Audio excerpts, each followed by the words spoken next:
Hello दोस्तों, कैसे हैं आप सब। मोरल स्टोरीज के एक और नॉलेज से भरे एपिसोड में आप सबका स्वागत है। दोस्तों, आजकल की भाग दौड़ भरी जिंदगी में हमें समय पर पहुंचने की बड़ी जरूरत होती है। जैसे जैसे जमाना आगे बढ़ रहा है वैसे वैसे हर चीज का अपग्रेड होता जा रहा है। अब जीवन में आगे बढ़ने के लिए हमें भी लोगों के हिसाब से उनकी स्पीड को मैच करना पड़ता है, और ऐसा हम सभी के साथ होता है। और जब स्पीड की बात आती है तो सभी की जुबान पर तेज तर्रार गाड़ियों का नाम आता है। और आजकल की गाड़ियों की लग्जरी किसी 5 स्टार होटल से कम नहीं है। पर आपने कभी सोचा है कि पहली कार किसने बनाई होगी? पहला ऑटोमोबाइल व्हीकल सड़क पर कब दौड़ा था? सबसे पहली गाड़ी दिखती कैसे थी? तो चलिए जानते हैं इन सारे सवालों के जवाब। पर उससे पहले अगर आपने चैनल को सब्सक्राइब ना किया हो तो जल्दी से कर लीजिए, क्योंकि इसी तरह की नॉलेज से भरे वीडियोस हम अपने चैनल पर लाते रहते हैं। तो चलिए शुरू करते हैं। दोस्तों, सबसे पहली गाड़ी बनाने वाले शख्स का नाम है कार्ल बेंज। क्यों? बेंज नाम सुनकर आपकी भी बत्ती जली ना? कार्ल बेंज को 29 जनवरी 1886 में पेट्रोल से चलने वाले पहले ऑटोमोबाइल व्हीकल का पेटेंट मिला था। बेंज जर्मन के बहुत ही प्रसिद्ध व्यक्ति थे। उनका जन्म 25 नवंबर 1844 को जर्मनी के मुलबर्ग कार्लजुआ में हुआ था। उन्होंने अपने जीवन काल में ऑटोमोबाइल से रिलेटेड बहुत से आविष्कार किए। कार्ल के सर से अपने पिता का साया बचपन में ही छूट गया था। उसके बाद कार्ल की मां ने उन्हें पाल पोसकर बड़ा किया और बड़ी मेहनत से कार्ल की पढ़ाई को कभी रुकने नहीं दिया। कार्ल पढ़ाई में भी बहुत अच्छे थे। 19 साल की उम्र में ही कार्ल ने मैकेनिकल इंजीनियर की डिग्री हासिल कर ली। उसके बाद उन्होंने कई कंपनीज में मैकेनिकल इंजीनियर और डिजाइनर के तौर पे काम किया। बेंज ने अपने एक साथी के साथ 1871 में अपनी पहली iron foundry and mechanical workshop की शुरुआत की। 1872 में उनकी होने वाली पत्नी ने इस कंपनी में उनके साथी के शेयर खरीद लिए। पर वो दोनों काफी मेहनत करने के बाद भी इस कंपनी को अच्छी तरीके से नहीं चला पा रहे थे।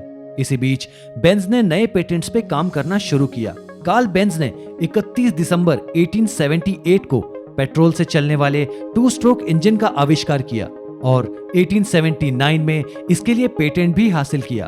कार्ल बेंज ने इसके साथ ही और भी कई पेटेंट्स हासिल किए, जैसे कि speed ignition system, ignition using white power spark with battery, spark plug, carburettor, clutch, gear, shift and water radiator.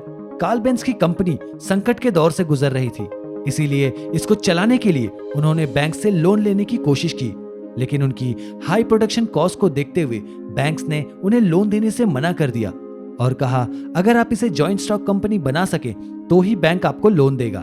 Bank से लोन हासिल करने के लिए बेंज ने अपनी कंपनी को जॉइंट स्टॉक कंपनी में कन्वर्ट कर दिया, जिसके बाद उनके पास सिर्फ 5% शेयर ही रह गए। अब कंपनी में उनके सुझावों पर ध्यान देना भी बंद कर दिया गया, तो उन्होंने इस कॉर्पोरेशन को 1883 में छोड़ दिया।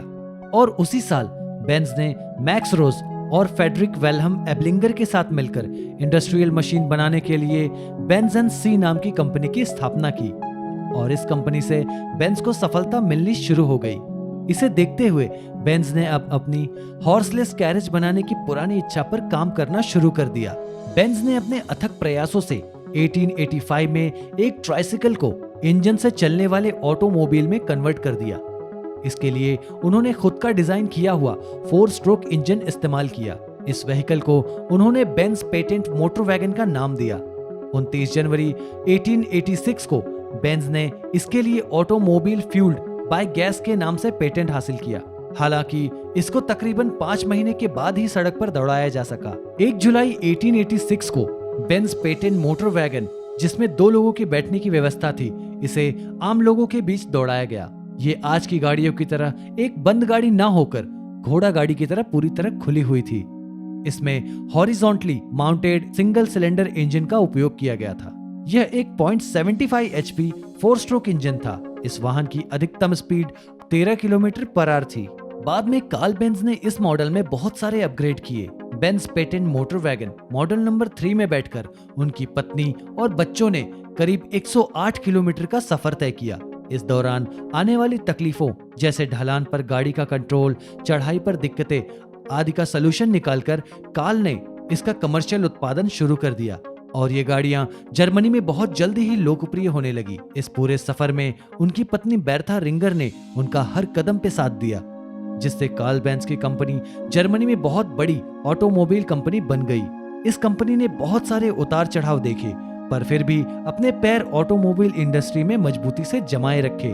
दोस्तों, तिनके से ताज का सफर तय करते हुए 4 अप्रैल 1929 में कार्ल बेंज ने इस दुनिया से विदा ली। उनके किए हुए कामों को आज भी सारी दुनिया सराहती है। उनके बनाए हुए आविष्कार आज हमारे लिए कितने यूजफुल हैं, ये आप सभी जानते हैं। और आज के समय में सबसे महंगी गाड़ियों में शुमार मर्सिडीज बेंज इन्हीं की कंपनी का प्रोडक्ट है। बचपन से ही मुसीबतों और अभावों में जिंदगी बिताने वाले कार्ल बेंज ने आखिरकार अपने प्रयासों से न सिर्फ दुनिया को नए आविष्कार दिए, बल्कि एक सफल बिजनेस एम्पायर भी खड़ा किया। तो इसी के साथ हमारा आज का एपिसोड खत्म होता है। दोस्तों, अगर ये चैनल सब्सक्राइब न किया हो तो जल्दी से कर लें, बेल नोटिफिकेशन भी दबा दें ताकि आपको अगली वीडियो की नोटिफिकेशन तुरंत पहुंच जाए।